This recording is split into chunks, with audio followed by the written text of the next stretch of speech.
આ rape case થાય છે એવા લોકોને, હા એનું કરે છે બધી વાત, પણ એનું એન્કાઉન્ટર કરો, એનું પબ્લિક વચ્ચે એનું એન્કાઉન્ટર થવું જોઈએ. તે જ્યારે આવો વિચાર કરશે ને ત્યારે એને કરણી સેના પહેલાં યાદ આવશે. સરકાર ભૂલી જાઓ. અને હું તો એક બેનું દીકરીઓને કહું છું કે આપ પણ એવી રીતે રહ્યો, ખાલી એકવાર કોઈ દ્રષ્ટિ એવી કરે છે ને તો એની આંખો ત્યારે ને ત્યારે કાઢી લ્યો. પણ જ્યારે મને ભવિષ્યમાં મોકો મળશે ત્યારે હું કેટલા બધા બદલાવ લાવીશ અને કેટલું બધું હું સુધારો લાવીશ કે બેનું દીકરીઓથી માંડી અને પબ્લિક પણ સંતોષકારક થશે. અને હું કરપ્શનમાં તો માનીશ જ નહીં. હું એક હર્ષ સંઘવી સાહેબને કહેવા માગું છું, શું એ લોકો આપ લોકોના પૈસા દઈને આપના મોઢા બંધ કરી દે છે? શું રાજકારણ છે? સાગઠિયા આગળ અબજો રૂપિયા, આપને પણ ખ્યાલ છે, તો એનું સરઘસ કેમ ન નીકળ્યું? આ જે બેન દીકરીઓ સાથે થયું છે અત્યારે, અને એ પણ સાવ નાની બાળા છે, 10 વર્ષની છે, તો ચોક્કસપણે હું એને ન્યાય દેવડાવીશ. બાંગ્લાદેશમાં હિન્દુઓ પર અત્યાચાર થાય તો ગુજરાતમાં હિન્દુ સંગઠનો રસ્તા પર ઉતરી આવે અને વિરોધ વ્યક્ત કરે. બાબા સાહેબ આંબેડકર પર કોઈ ટીકા ટિપ્પણી થાય તો રાજકીય પક્ષના નેતાઓ અને તેમના કાર્યકર્તાઓ રસ્તા પર ઉતરી આવે. પરંતુ આ જ ગુજરાતમાં કોઈ 10 વર્ષની દીકરી સાથે દુષ્કર્મ જેવી ગંભીર ઘટના બને તો આ બધા જ હિન્દુ સંગઠનો અને રાજકીય નેતાઓ કે તેમના કાર્યકર્તાઓના મોઢા સિવાય જાય, મૌન સેવી લે અને માત્ર તમાશો જોયા કરે. ત્યારે આ બધા જ મુદ્દા પર વાત કરવા માટે આજના સંવાદમાં મારી સાથે જોડાયા છે કરણી સેનાના મહિલા આગેવાન પદ્મિની વાળા, અને તેઓ આ મુદ્દે શું કહી રહ્યા છે ચાલો કરીએ તેમની સાથે આ ખાસ સંવાદ. આ સંવાદમાં મારી સાથે પદ્મિની વાળા જોડાઈ ચૂક્યા છે. બેન જય માતાજી, આપનું સ્વાગત છે સંવાદ. જય માતાજી. બેન, શરૂઆત ત્યાંથી કરવી છે કે 16 ડિસેમ્બર 2012 ની અંદર દિલ્હીમાં નિર્ભયા કાંડ થાય છે. જી. આખો દેશ એ આક્રોશ સાથે બહાર નીકળે છે, રસ્તા પર નીકળે છે. જી. તેના ઠીક 12 વર્ષ બાદ એટલે કે 16 ડિસેમ્બર 2024ના રોજ આપણા ગુજરાતના ભરૂચના ઝઘડિયાની અંદર એક 10 વર્ષની માસૂમ દીકરી સાથે હેવાનત ભર્યું એક આખું કૃત્ય થાય છે. અને તેને આપણે ગુજરાત નિર્ભયા 2 કાંડ તરીકે પણ ઓળખી રહ્યું છે.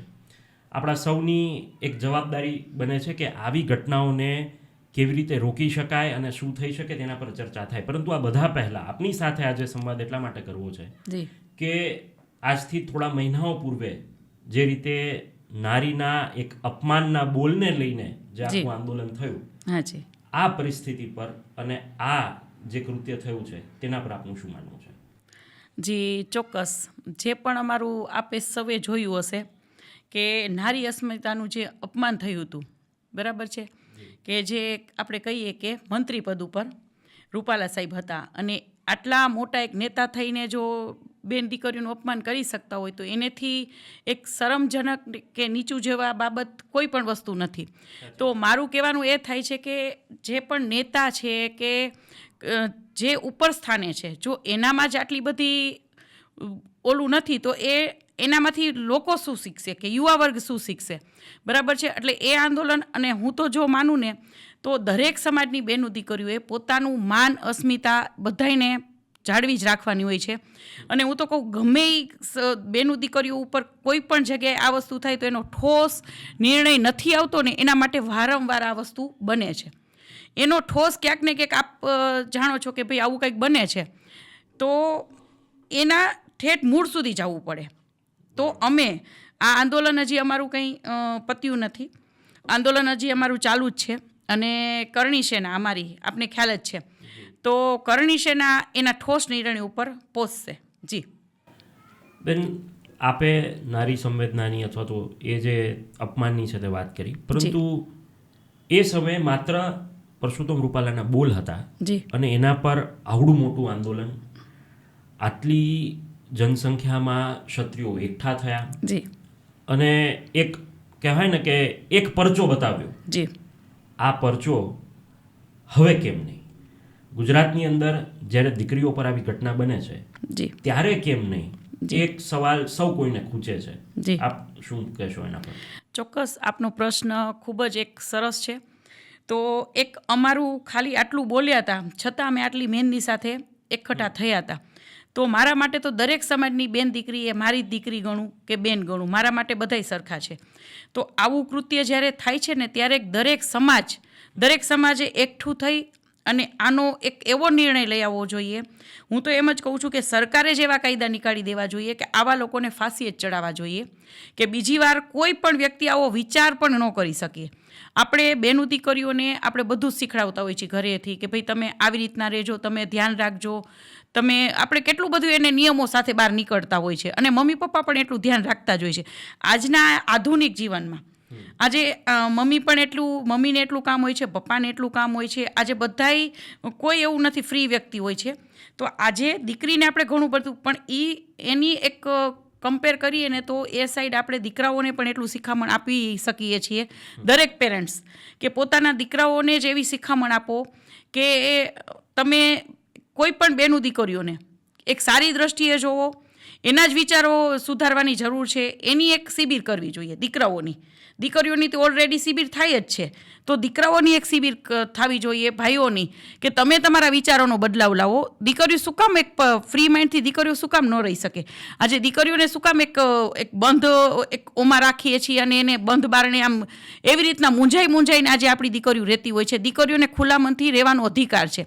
આજે એવું વિચારતો હોય છે આવા કપડાં પહેરે છે. સાચી વાત છે, દીકરીઓએ થોડુંક ધ્યાન રાખવું જોઈએ. બેન, બીજો પ્રશ્ન મૂળમાં ફરીથી પાછું હું એ જ પૂછવા માંગુ છું જી કે આના માટે તમે કહ્યું કે કાયદાઓ, જી તો કાયદાઓ એ વધુ સક્ષમ થાય અથવા તો કડક કાયદાઓ બને જે કોઈ વ્યક્તિ આવું કૃત્ય કરવાનું એના મનમાં એ વિકૃત વિચાર પણ ન આવે, એ કાયદાનો ડર હોવો જોઈએ, એવું આપનું કહેવું છે. જી તો મારો પ્રશ્ન એ છે કે લોકો સાથે લોકો દ્વારા ચૂંટાયેલા જે જનપ્રતિનિધિઓ છે, જી શું એની અંદર મહિલાઓ નથી? તો કે છે. જી કોર્પોરેટરથી લઈને સાંસદ સુધી આજે મહિલા છે, રાજ્યપાલ સુધી મહિલાઓ છે, તો કેમ એ બાબતે મહિલાઓ એકજૂટ નથી થતી?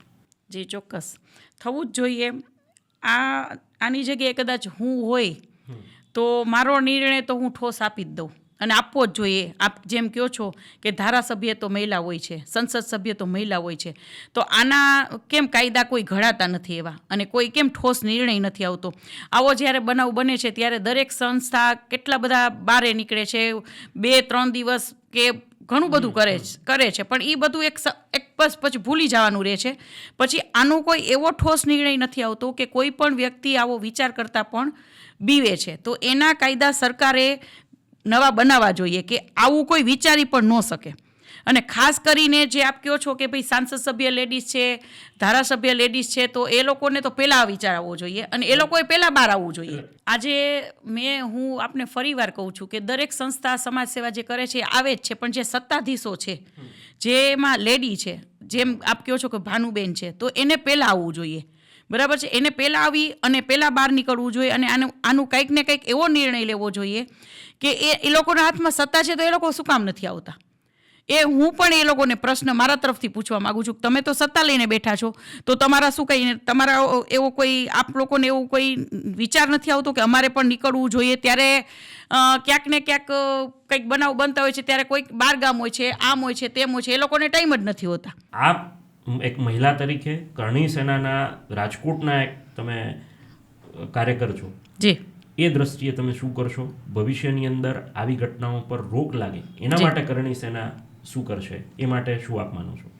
જી ચોક્કસપણે આવી જે ઘટનાઓ બને છે એની ઉપર અમે તો એક ક્રાંતિકારીઓ છીએ ભાઈ. અમે તો રોડ ઉપર જી, એટલે મૂળ આ સવાલ છે. હા જી, અમે તો ભાઈ રોડ ઉપર આવીએ છીએ અને અમારે તો કહીએ ને કે અમે તો જેલ આંદોલન પણ કરવા તૈયાર હોતા હોઈએ છીએ. અમે કરણી સેનામાં અમે લોકો જે હોદ્દેદારો છે અથવા તો કરણી સેનાના જે સભ્યો છે, અમે એ ભૂલી જ જઈએ છીએ કે ભાઈ અમારે ઘર છે. અમે જે પણ મુદ્દો હાથ લઈએ છીએ એનો અમે ઠોસ અમે એનું રિઝલ્ટ લઈને દેખાડીએ છીએ અને કહીએ ને કે ક્રાંતિકારીઓને કોઈ પછી વિચાર હોતો જ નથી, પછી મરવું અથવા તો મારવું, બસ. હા બસ. એટલે અમે કદાચ આવા બનાવો હવે બીજી વાર આવા બને અથવા તો આવું થાય તો અમે રોડ ઉપર ઉતરીએ જ છીએ. પહેલાં પણ અમે ઉતરેલા છીએ અને હજી પણ અમે ઉતરશું. જો આવા બનાવ રાજકોટ, ગુજરાતમાં ક્યાંય પણ બનશે તો અમે વ્યવસ્થિત રીતે એ લોકોને 100% એવું નિર્ણય આવે કે કોઈ વ્યક્તિ જ્યારે આવો વિચાર કરશે ને ત્યારે એને કરણી સેના પહેલાં યાદ આવશે. સરકાર ભૂલી જાઓ, કરણી સેના એને પહેલાં યાદ આવશે કે ભાઈ અમે આ કરશું ને તો કરણી સેના અમારી સાથે આ કરશે. અને એક સંવિધાનમાં વિરોધ છે, નકર આવા લોકોને સીધું ડાયરેક્ટ એન્કાઉન્ટર કરવું જોઈએ. જે રેપ કેસ કરે છે, જે રેપ કેસ આવા બને છે, તો એવા વ્યક્તિઓને મારા મત મુજબ સીધું એનું એન્કાઉન્ટર થવું જોઈએ. પણ એ આપ જાણો છો કે આપણા સંવિધાનમાં એ નથી, પણ ક્યાંક ને ક્યાંક એ લઈ આવવું જોઈએ. તમને લાગે છે બેન આ માત્ર એક રાજનીતિનો વિષય બનાવી દીધો છે? કારણ કે બીજા રાજ્યની અંદર થાય તો તમારે રસ્તા પર ઉતરવાનો, વિરોધ કરવાનો, અને જો તમારા રાજ્યમાં થાય તો તમારું મૌન. જી 100% રાજનીતિ એટલે રાજકારણ તો ભાઈ આપ પણ જાણો છો, હું પણ જાણું છું. વધારે પડતું નથી બોલતી, પણ અમુક બનાવ બન્યા, જો આપને હોય તો હું યોગ્ય હોય તો આમાં બોલું. હમણાં જે આપણે જે બન્યું, જે આપણે અગ્નિકાંડ, જે કેટલા બધા બાળકો આજે એમ આવી ગયા, તો એ જે સાગઠિયા હતા, બરાબર છે, એનું કેમ સર્કસ ન નીકાળ્યું? આવા લોકોનું સર્કસ કેમ રોડ ઉપર નથી નીકાળતા? કે આટલા બધા બાળકોનું મૃત્યુ થઈ ગયું, એમાં કેટલા બધા કરપ્શનવાળા હતા અને કેટલા મોટા માથાઓ એમાં જોડાયેલા હતા. જે અત્યારે હું એક હર્ષ સંઘવી સાહેબને કહેવા માગું છું, ગૃહમંત્રીને, કે આપ જે પણ કરો છો બહુ સરાહનીય કાર્ય કરો છો, પણ નાના નાના જે એક આપણે કહીએ ને કે એનું સરઘસ આપ કાઢો છો. એટલે કોઈ જી લુખ્ખા તત્વો એ બરાબર છે. હાજી તો આવા કેમ પૈસા, આમાં શું છે એમ અંદર ખાને? આનું રાજકારણ શું છે? શું એ લોકો આપ લોકોના પૈસા દઈને આપના મોઢા બંધ કરી દે છે? શું રાજકારણ છે? સાગઠિયા આગળ અબજો રૂપિયા, આપને પણ ખ્યાલ છે, તો એનું સરઘસ કેમ ન નીકળ્યું? હું તો એમ કહું આવા લોકોનું સરઘસ નીકળવું જોઈએ, પ્લસ એની સાથે જે પણ સંકળાયેલા હતા એ બધાનું સરઘસ કાઢો તો પબ્લિક સંતોષ થશે પબ્લિકને કે ના ભાઈ કરો છો તો બે સાઈડ કરો ને, વન સાઈડ શું કામ? જે લુખ્ખા તત્વો છે હું માનું છું, તો પણ એ લુખ્ખા તત્વો, ચાલો એની પાસે પૈસા નથી એટલે એનું તમે કાંઈ એની પાસે કંઈ મળે એમ નથી એટલે એને તમે દબાવો છો, એને તમે મારો છો, એને તમે સરઘસ નીકાળો છો. ઓલા લોકોનું સરઘસ નીકાળો. આવા લોકોનું આ રેફ કેસ થાય છે એવા લોકોને, હા એનું કરે છે બધી વાત, પણ એનું એન્કાઉન્ટર કરો, એનું પબ્લિક વચ્ચે એનું એન્કાઉન્ટર થવું જોઈએ અને આવા લોકોનું સરઘસ નીકાળો. પણ નથી થતું. આ રાજકારણ છે, આ રાજનીતિ છે. હું તો ઘણું બધું જાણું છું, પણ જ્યારે મને ભવિષ્યમાં મોકો મળશે ત્યારે હું કેટલા બધા બદલાવ લાવીશ અને કેટલું બધું હું સુધારો લાવીશ કે બેનું દીકરીઓથી માંડી અને પબ્લિક પણ સંતોષકારક થશે અને હું કરપ્શનમાં તો માનીશ જ નહીં. જી આપે જેમ કહ્યું કે આપને મોકો મળશે તો, એટલે હું એવું સમજુ છું, એવો ઈશારો આપનો છે કે ક્યાંક આજે નહીં તો કાલે પદ્મિનીબા એ ચોક્કસથી રાજકારણમાં આ ક્રાંતિ માટે ઉતરશે ખરા? જી ચોક્કસપણે, ચોક્કસ. આપની આઈડિયોલોજી, આપની વિચારધારા, જી એ કયા પક્ષ માટે આપણને લાગે છે કે તમારા માટે આ યોગ્ય છે, કે જ્યાં તમારા જે વિચારો છે તેને પ્રાધાન્ય મળશે, લોકોના કામ થશે અને ભ્રષ્ટાચાર અટકશે? એ તમને કયું માધ્યમ યોગ્ય લાગે છે કે જેની અંદર, જે પક્ષની અંદર જઈને તમે આ કામ કરી શકો? જી હા ચોક્કસ. કે અત્યારે કોઈ માધ્યમ જ નથી? ના, અત્યારે કોઈ માધ્યમ નથી. અત્યારે હું જે મારું સામાજિક કાર્ય કરું છું, બરાબર છે, અત્યારે મને ઘણી જગ્યાએથી ઓફરો આવે છે કે પણ હું અત્યારે પહેલાં જોઈશ. મારું તો મને એક કહીએ ને કે સત્તાની પણ જરૂર છે નહીં, સત્તા વગર પણ હું ઘણા કામ કરી શકું છું અને કરું જ છું અને લાસ્ટ 15 વર્ષથી હું કરું છું. હું આપને કદાચ ખ્યાલ નહીં હોય પણ હું અડધી રાતે પણ બેનો દીકરીઓ માટે નીકળેલી છું અને કોઈ પણ સમાજના બેનો દીકરીઓનું મેસેજ દેવા માગું છું કે કોઈ પણ કામ હોય તો પદ્મિનીબાવાળાને એક ફોન કરજો. ઘણા દીકરીઓ બેનો સુસાઇડ તરફ જતા હોય છે, એવા દીકરીઓને પણ મેં ઘણાને સુસાઇડ કરતા બચાવ્યા છે. એના વિચારો આખા અમે બદલાવી નાખતા હોઈએ છીએ કે ભાઈ ચાલો આમ છે તો આમ છે. એટલે એવા દીકરીઓ બહેનો ઘણી રીતે મૂંઝાયેલા હોય છે, ઘણા જોબ કરતા હોય છે, ત્યાં એ લોકોનું શોષણ થતું હોય છે, તો અમે એવા લોકોને પણ સીધા કરીએ છીએ અને એવા બહેનો દીકરીઓને પણ અમે ન્યાય દેવડાવીએ છીએ. એટલે બહેનો દીકરીઓ માટે ખાસ બહેનો દીકરીઓ માટે આપણા ગુજરાતમાં આપ જેમ કહો છો કે કેમ ગુજરાતમાં જ્યારે મોઢા સિવાય જાય છે તો ગુજરાતમાં બહેનો દીકરીઓ અડધી રાતે 3 વાગે પણ છૂટથી નીકળી શકે ને એવા આપણા ગુજરાતમાં કામ થવા જોઈએ. જી એક વાત અમુક અંશે એવી પણ ક્યાંક સામે આવે છે કે દીકરીઓને હથિયારનું લાયસન્સ આપો. જી ચોક્કસ. અને આવી માંગ ઘણી સેના તરફથી પણ એકાદ વખત થઈ છે. જી શું કહેશો એમાં? જી ચોક્કસપણે મળવું જ જોઈએ બહેનોને, તો ખાસ એક લાયસન્સ આ મળવું જ જોઈએ કે આપણે જ સમજીએ છીએ કે વારંવાર એમના પતિ સાથે નથી હોતા અથવા તો દીકરીના પપ્પા સાથે નથી હોતા, દીકરીના બ્રધર કોઈ સાથે નથી હોતા, એને એકલું ક્યારેક, અને ઘણીવાર હવે આ ટાઈમ એવો આવ્યો છે કે એકલું જ નીકળવું પડે છે. તો પોતાની સેફટી માટે એક એની સાથે લાયસન્સ હોય તો સામેવાળો 100 વખત વિચાર કરે. અને હું તો એક બેનું દીકરીઓને કહું છું કે આપ પણ એવી રીતે રહ્યો, ખાલી એકવાર કોઈ દ્રષ્ટિ એવી કરે છે ને તો એની આંખો ત્યારે ને ત્યારે કાઢી લ્યો, પછી તો જોયું જશે, પછી પાછળ અમે બધા બેઠા છીએ, સરકાર બેઠી છે, પણ એકવાર આપ એવી હિંમત કરી લ્યો કે એના 2 ડોરા કાઢી લ્યો, ગમે એમ કરીને આપ એવું કરો કે એની દ્રષ્ટિ જ આવા લોકોની, હું તો કહું આવી 1-2 દીકરીઓ થઈ જશે ને, 1-2 દીકરીઓ આવું કરી દેશે ને, તો કોઈ દિવસ કોઈને આવો વિચાર નહીં આવે. જી, ગુજરાતમાં આ ઘટના બની. જી. હવે દર્શકોને જણાવવું હોય તો આપ શું કહેશો કે આપની આગળની રણનીતિ ખાસ કરીને દીકરીઓની સુરક્ષાને લઈને, કારણ કે આપે કહ્યું કે ઘણી બધી એવી શોષિત મહિલાઓને, દીકરીઓને આપે એમાંથી બહાર કાઢી છે, તેમને મુક્ત કરાવી છે. તો આ દીકરી માટે, કારણ કે અત્યારે 10 વર્ષની દીકરી છે, તેના 2 વખત ઓપરેશન થયા અને છતાં પણ હજી એ જીવન મરણ વચ્ચે ઝૂલા ખાઈ રહી છે. તો એના માટે શું તમે કરશો? કારણ કે અહીંથી હું આપની પાસેથી એવો જવાબ એટલા માટે ઈચ્છું છું કે કંઈક નક્કર આ મેસેજ જાય કે જે રીતે આંદોલન થયું એ રીતે દીકરીઓની સુરક્ષાને લઈને પણ સરકાર સામે બાયો તો ચડાવવી પડશે. 100%. હું આ જે બેન દીકરી સાથે થયું છે અત્યારે, અને એ પણ સાવ નાની બાળા છે, 10 વર્ષની છે, તો ચોક્કસપણે હું એને ન્યાય દેવડાવીશ. અને મારા સંગઠન સાથે, કરણી સેનાનું સંગઠન, મારે અન્ય આખું મહિલા મંડળ છે, એ સંગઠન સાથે હું નીકળીશ, બરાબર. અને ઠોસ આનો જે ન્યાય છે અને સામેવાળું વ્યક્તિ છે એની સાથે શું કરવું શું ન કરવું એ સરકારો પાસેથી હું જવાબ માગીશ. કે આવીને આવી રીતે 2 મહિના 5 મહિના થાય છે તો એકને એક બનાવ આવતો જાય છે. અને જોવા જઈએ ને તો રાજકારણીઓને કેમ જાણે ટાઈમ જ ન હોય પબ્લિક માટે, ક્યારેક એવું દેખાય છે. આપે જે વાત કરી એની અંદર આપને કેવા પ્રશ્ન અત્યારે લોકો સમક્ષથી આવે છે કે જેની અંદર કામ થવા જોઈએ જે રીતે એ નથી થતા અને નેતાઓ માત્ર 5 વર્ષે દેખાય છે? જી હા, ચોક્કસ. પહેલું તો જ્યારે ચૂંટણીઓ આવે છે, બરાબર છે, તો જ્યારે પ્રચાર કરવા નીકળતા હોય છે, મીન્સ કે ત્યારે પ્રચાર કરવા જે લોકો નીકળતા હોય છે ને એ લોકોને પબ્લિક એવું કહેતી હોય છે કે અમે કોર્પોરેટરને જોયા જ નથી. આજે 5 વર્ષ થઈ ગયા, અમે કોર્પોરેટરને જોયા નથી. તો કોર્પોરેટરની કામગીરી નહીં હોય તો લોકો એ નહીં જોયા હોય. તો આ લોકોનું શું છે, જ્યારે ચૂંટણીઓ આવે છે ત્યારે દેખાવ દે છે, પછી હકીકતમાં 5 વર્ષ પછી જ દેખાવ દે છે. એટલે પબ્લિક થાકી જાય છે અને ઘણી પબ્લિક થાકેલી છે. અને ખાસ કરીને આપણે કહીએ છીએ કે ભાઈ ના, હું કોઈ પક્ષનું નામ નહીં બોલું, પણ હું તો એમ કહું દરેક પક્ષમાં સુધાર આવવા જોઈએ. વ્યક્તિઓને આજે તમને સમાજ સેવા કરવી જ છે તો તમે શું કામ અડધી રાતે કોઈનો ફોન નથી ઉપાડી શકતા? તો તમારો એમ એ લોકોને તમે આપને ચૂંટે છે તો એનું કોઈ મતલબ નથી થતો. આજ થશે, કાલ થશે, શું કામ? એમ તમે કામ કરવા જ આવ્યા છો ને બારે, તો તમારી પાસે ટાઈમ શું કામ નથી? ટાઈમ જ નથી હોતો આ લોકો પાસે, અને લોકોને ધક્કા જ ખવડાવે છે. તો આ લોકોને ચૂંટવાનો કંઈ મતલબ નથી. કોઈ પણ હોય, કોઈ પણ સરકાર હોય, હું એમ નથી કહેતી, કોઈ પણ પક્ષ હોય, હું દરેકનું કહું છું. તો આ એક વધારે સુધારો આવવો જોઈએ કે પબ્લિકને ટાઈમે જવાબ મળવો જોઈએ. જી. અચ્છા બેન, અહીંયા વાત હવે બીજું એ પણ એક આવે છે પ્રશ્ન કે એક તરફી નૈતિકતાની વાત છે નેતાઓ પાસેથી, હાજી, પરંતુ બીજી બાજુ જવાબદારી પણ લોકોની છે, જનતાની છે. જી.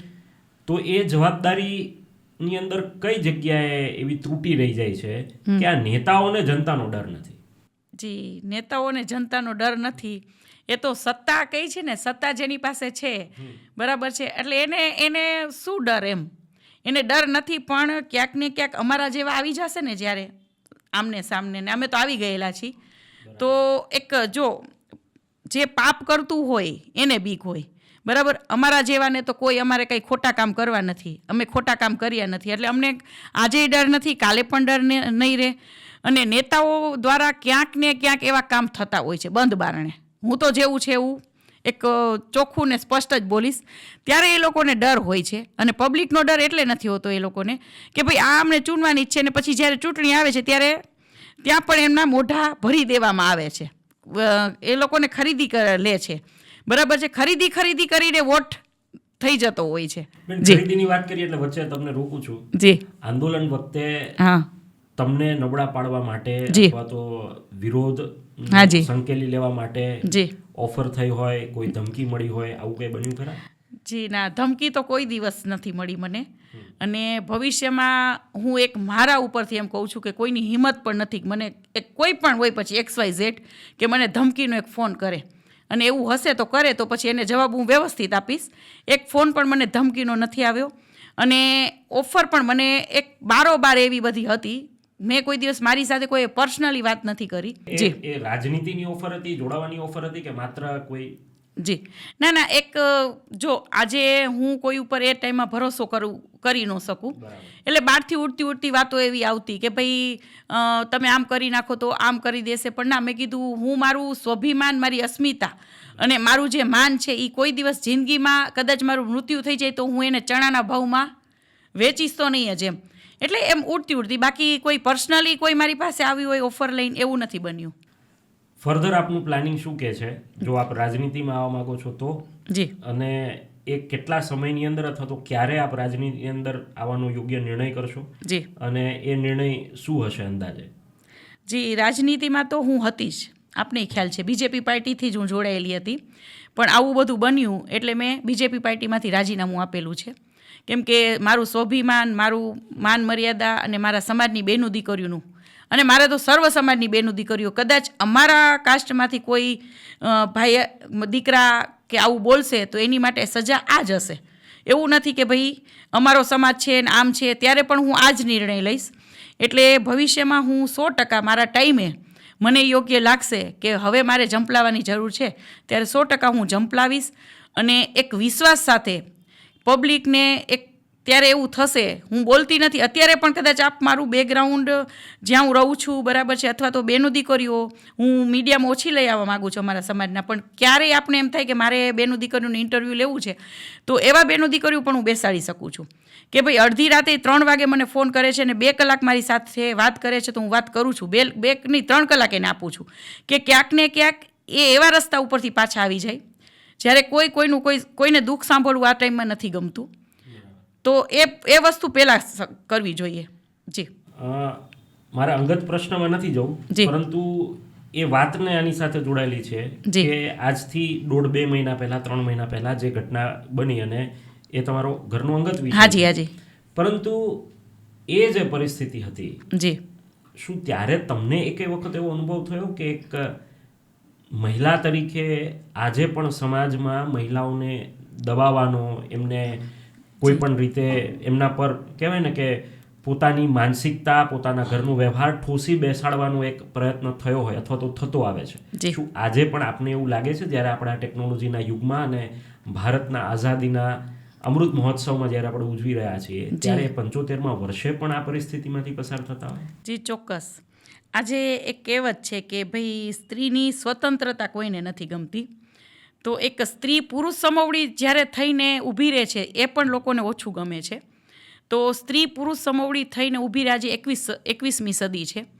તો ક્યાંક ને ક્યાંક આપણે જોવા જઈએ કે આજ કોરોના જેવો ટાઈમ આવ્યો તો ઘણાના મિસ્ટર વયા ગયા. તો મારું કહેવાનું છે કે સશક્તિકરણ અને સ્ત્રીઓને આ ટાઈમમાં પોતાના પગભર રહેવું જરૂરી છે. એવું નથી કે મિસ્ટર ભાઈ કમાય છે તો લેડીઝને બેઠું રહેવું. જો પગભર આપ લોકો પણ થાવ તો ઘણું સારું રહે. અને આપ જેમ કહો છો કે ભાઈ લોકોના વિચારો હજી એ જ છે કે ભાઈ સ્ત્રીને આમ, અને સ્ત્રી આગળ આવે છે તો એને કેવી રીતના એની ઉપર એવા એક આક્ષેપો એવી બધી, પણ એક મક્કમ સ્ત્રી અને સાચી સ્ત્રી હોય છે ને એ કોઈ દિવસ પાછી પડતી નથી. અને હું ભવિષ્યમાંય પાછી નહીં પડું, કેમ કે એના ઠોસ પુરાવા હોવા જોઈએ. આક્ષેપો આ તે એ બધું લાગતું જ આવતું હોય છે પણ એના ઠોસ પુરાવા હોવા જોઈએ છે. અને હું છે ને આવું બધું ગણકારતી નથી, કેમ કે મારે આગળ જવું છે ને મારે એવા સારા કામો કરવા છે. તો આવું તો મારી સાથે હજી ઘણું બધું થઈ શકે. જી. આપને જે ફોન આવે છે, જી, જે મહિલાઓની આપ વાત કરો છો, એમાંથી મહદઅંશે પ્રશ્ન કેવા હોય છે? જી, મહિલાઓને ઘણા બધા પ્રશ્નો હોય છે, ઘણા બધા એમ, અને બધાયના પ્રશ્નો નોખા હોય છે. ઘણાના ફેમિલીથી હોય છે, ઘણાના એવા પ્રશ્નો હોય છે કે કેમ દીદી અમારે જ આજે એક સ્ત્રીને જ કેમ બધું સુધરવાની જરૂર છે, સ્ત્રીને જ કેમ બધું સહન કરવું પડતું હોય છે, કેમ સ્ત્રીને જ આજે એક 2 પાસા હોય છે, સ્ત્રી ને પુરુષ બરાબર છે. આજે ઘર પરિવાર છે તો કેમ સ્ત્રી જ બધું લેટ ગો કરે, પુરુષ કેમ નહીં એમ. એટલે હું એ લોકોને સમજાવતી હોઉં છું કે 2 પાસા આપણે ભાઈ બેયનો હોય છે, પણ ઘણીવાર એવું હોય છે એક જ પાસો ઘર સાચવવાની કરતું હોય છે, બીજો પાસો એની એક એનું જાણી જાય છે કે ભાઈ ના આ કોઈ દિવસ ઘર તોડવાના જ નથી. ને અમારા સમાજમાં ખાસ કરીને બેનો દીકરીઓ ભોગ જાજો દેતા હોય છે અને દેવો જોઈએ, એમાં કોઈ નવી વાત નથી, કેમ કે અમારા સંસ્કાર છે. અને અમારી સંસ્કૃતિ છે કે અમે કોઈ દિવસ ચૂંદડી એકના નામની જોડીએ, અમે કોઈ દિવસ પણ આ ટાઈમ પ્રમાણે એવું થાય છે. કેમ કે ઘણીવાર સુધારા ભાઈઓમાં થતા નથી. ભાઈઓને સુધરવું જરૂરી છે. એક તો વ્યસન કહીએ છીએ અને બીજું ઘણું બધું એવું હોય છે, ભાઈ અફેર આ તે, પણ એમાં એ પુરુષોને પણ સુધરવાની જરૂર છે ઘણી બધી રીતે. તો ચોક્કસથી આપ અમારી સાથે જોડાયા અને આ સંવાદ કર્યો તે બદલ આપનો આભાર. જી જી. મિત્રો, જે રીતે આખી અત્યારની આ પરિસ્થિતિ થઈ અને ખાસ કરીને જે મહિલાઓને લઈને ગુજરાતની અંદર પરિસ્થિતિ વણસી છે તેને લઈને આ ખાસ સંવાદ કર્યો. આપને અમારો આ વિડીયો કેવો લાગ્યો આપ જરૂરથી કમેન્ટ કરીને જણાવશો અને સાથે જ સત્યાર મંથનનું ફેસબુક પેજ લાઇક અને ફોલો કરવાનું, યુટ્યુબ ચેનલ અમારી સબસ્ક્રાઇબ કરવાનું, ઇન્સ્ટાગ્રામ પેજ પર ફોલો કરવાનું ભૂલશો નહીં. અત્યારે બસ આટલું. મને આપશો રજા. નમસ્કાર.